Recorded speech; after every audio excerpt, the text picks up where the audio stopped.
Kurma, Kultum Ramadan Matsaba 1445 Hijriah bersama MTS Negeri 4 Bantul. Assalamualaikum warahmatullahi wabarakatuh. Alhamdulillahirabbil alamin wa bihi nasta'inu ala umurid dunya waddin. Asyhadu an la ilaha illallah wahdahu la syarikalah wa asyhadu anna Muhammadan abduhu wa rasuluh la nabiyya wa la rasula ba'dah. Pemirsa Kurma yang dirahmati Allah, mari kita banyak bersyukur pada Allah atas nikmat yang Allah berikan pada kita. Kita berbanyak sholawat untuk Rasulullah dan mudah-mudahan kita akan mendapatkan syafaatnya di hari akhir nanti. Pemirsa Kurma yang dirahmati Allah, saat ini kita sudah memasuki bulan Ramadan 1445 Hijriah. Saatnya kita berpuasa, melaksanakan ibadah yang sangat mulia dan sangat utama. Allah menyampaikan bahwa puasa itu untukku dan aku yang akan balasnya langsung. Asyamu li wa ana ajzi bihi. Inilah keistimewaan puasa.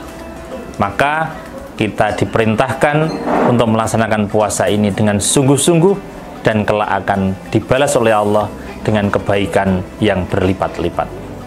Nah, pemirsa yang dirahmati Allah, agar puasa-puasa kita di hari-hari Ramadan ini dapat berjalan dengan baik, mendapatkan kebaikan yang maksimal dari Allah SWT, maka kita perlu untuk tahu hal-hal yang sebaiknya tidak kita lakukan saat menjalani puasa. Ada dua hal yang pokok. Yang pertama adalah hal-hal yang bisa membatalkan puasa, dan yang kedua adalah hal-hal yang bisa membatalkan pahala puasa. Nah, apa itu?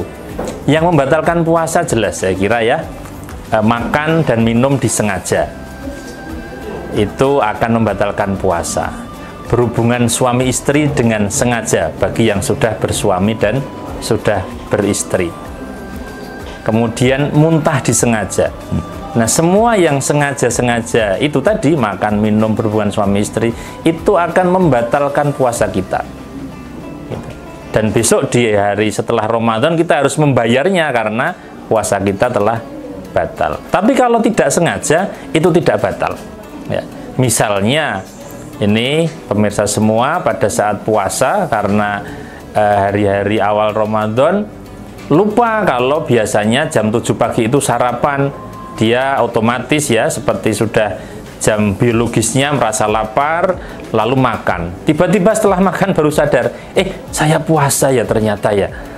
Nah, ketika kita sadar bahwa kita sedang puasa, kita makan, kita berhenti dari makan, lalu kita bersihkan mulut kita lanjutkan puasanya, puasa kita tidak batal. Karena makan dan minumnya tadi tidak sengaja. Gitu.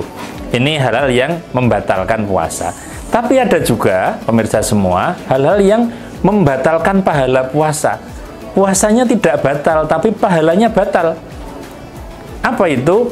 Misalnya, bicara yang jorok, bicara yang saru dalam bahasa Jawa, omong kotor, berdusta, atau melakukan kemaksiatan-kemaksiatan yang sesungguhnya itu memang di luar puasa pun Allah melarangnya. Nah, gitu misalnya itu. Atau bertengkar. Kita bertengkar dengan teman karena satu masalah yang tidak bisa diselesaikan baik-baik, kita bertengkar sampai kemudian ada mencaci, ada yang bahasa Jawa nih misuh-misuh misalnya begitu. Nah, itu sesungguhnya tidak membatalkan puasa, tetapi membatalkan pahala puasa. Itu. Termasuk melakukan sesuatu yang lagho, sesuatu yang tidak bermanfaat dan cenderung bermaldorot. Maka hal itu juga membatalkan pahala puasa. Betapa banyak, Nabi berbicara begitu, betapa banyak orang yang berpuasa tapi dia hanya mendapatkan lapar dan haus. Dia nggak dapat apa-apa. Pagi sampai sore dia lapar haus. Ya. Dia hanya dapat itu, tidak dapat pahala. Karena apa? Karena selama berpuasa, dia melakukan hal-hal kemaksiatan-kemaksiatan yang tadi saya sebutkan. Ada ngomong kotor, jorok, bertengkar, berbohong, dan lain sebagainya itu.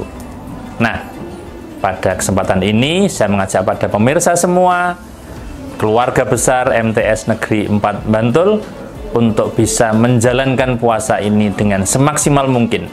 Kita hindari hal-hal yang akan membatalkan puasa, juga kita hindari hal-hal yang akan membatalkan pahala-pahala puasa kita. Sehingga kita berpuasa tidak hanya dapat lapar dan haus, tapi kita mendapatkan keutamaan di sisi Allah, dan besok akan dibalas dengan surga yang Allah telah siapkan. Demikian, kurang lebihnya mohon maaf. Assalamualaikum warahmatullahi wabarakatuh.